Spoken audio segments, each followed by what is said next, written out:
Hi and welcome back to Some Other on Bass. Since our review of the Warwick Gnome last time, I've had a few people ask me how it compares to our previous review that we did on the Trace Elliot Elf. And being that they're both mini amps, both 200 watts into 4 ohms, 130 watts into 8 ohms, I thought I'd take the opportunity to compare them. Now, when we did the video on the Elf some time ago, I was relying on the camera microphone to pick up the sound, which was not ideal, but at the time that's all we had. At the moment, I have the amp going through the two GK 112s with a horn speaker and a microphone in front of one of the cabs, so you get a better idea of what it sounds like. So I'm not going to say anything up front except to say that these amplifiers are remarkably similar in size and performance. The 3-band EQ frequencies are the same on both, and I think it's 80 Hertz for bass, 400 Hertz for mids, and 2.4, 2.5K for the treble.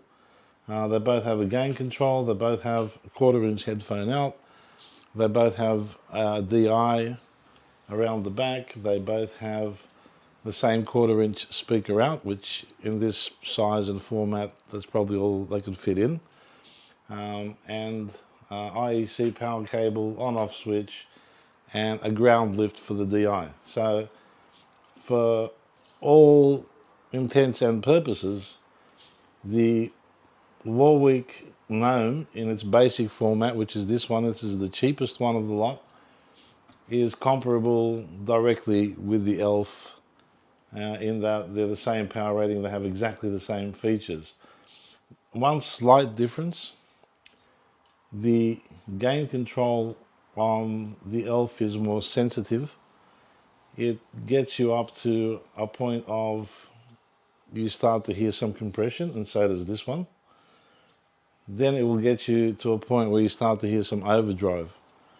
This one, well, the manual says you can't do that. You can, it just doesn't sound very good overdriven. And in any case, I don't think it's any kind of issue, because mostly for overdrive, most players would use a pedal into the front of the amp to achieve that sound. The only difference, this is like 0.96 of a kilo, that's 0.74 of a kilo. So if you pick them up, you can't really discern any difference in weight. It's that close. So they're very, very close. But without further ado, let's have a listen to them side by side with similar settings and the same type of playing, and you can compare for yourself.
Okay,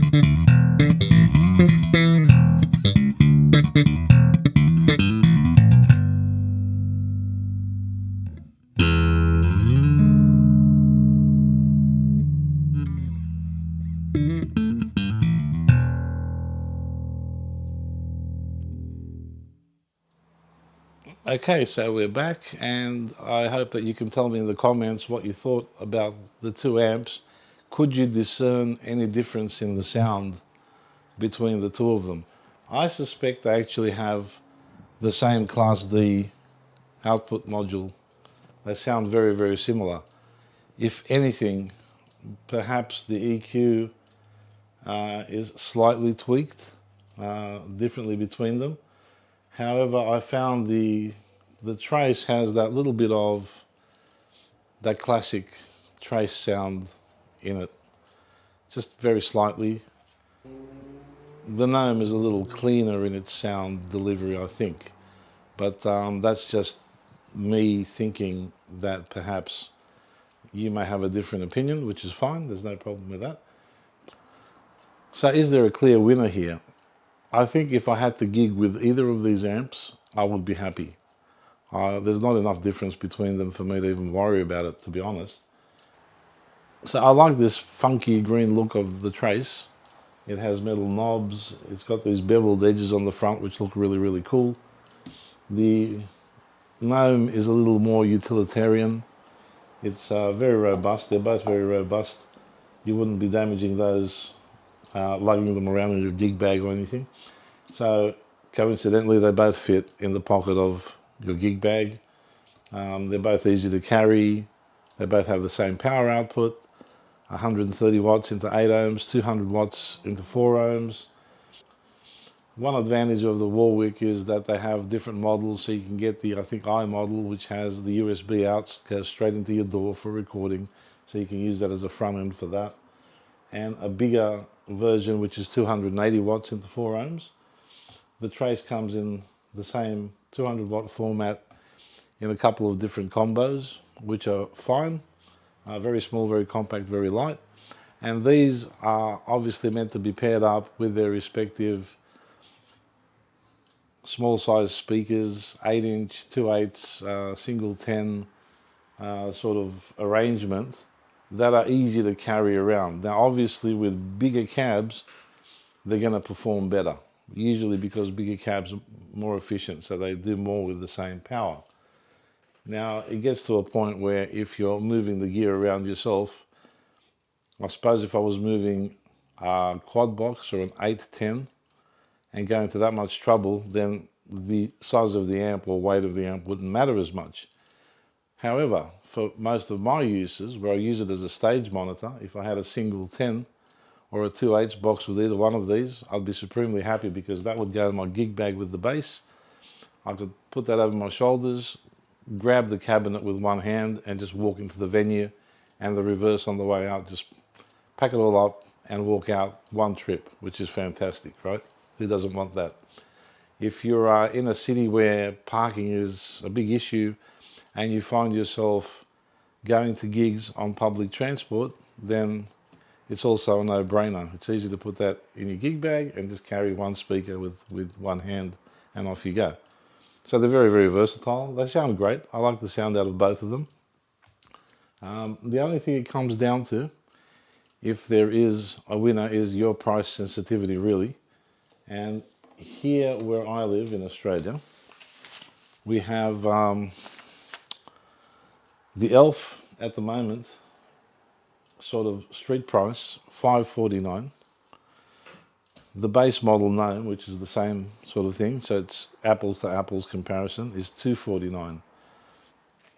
Now the Elf comes with this rather dapper looking carry bag, which is big enough to take the amp, and there's a separate pocket for your power cable and your speaker cable here, which is really great. There's a little mesh pocket up here for other things that you can put in there, and that's it's quite nice that they supply that and it fits the amp nicely. But for the $300 price difference here, I suspect I could pick up something like this for $20 or $30 to fit the Gnome and and save the rest of the change, right? So I can spend that on something else. So really the only way you would say my preference would be for this is the price. It is a lot cheaper than the Elf. Now, for some of you, the Elf might represent the tone, power and looks that you want, and that's fine. It's to each his own. If you're budget conscious and you just need a 200 watt amp and you're not worried about funky green colors and beveled edges and stuff like that, this works fine. Interestingly, here in Australia, this gets a 1-year warranty by the distributor. This has a 2-year warranty. In Europe, if you register your Gnome on the Warwick website, you get 4 years. So if you're in Europe, you're very lucky because you get a little amp for a low cost and you can get a 4-year warranty simply by registering. So there's a consideration depending on where you live. So I hope you enjoyed this shootout between the 2 mini amps, the Trace Elliot Elf, the Warwick Gnome. Let me know in the comments what you think of them. If you've tried both, if indeed you own one and you've been gigging with it, let me know how you're going with it. And I'll catch you guys at the next video. Until then, keep making music, keep playing bass, be fantastically nice to each other, stay well, and God bless. See you really soon. Bye for now.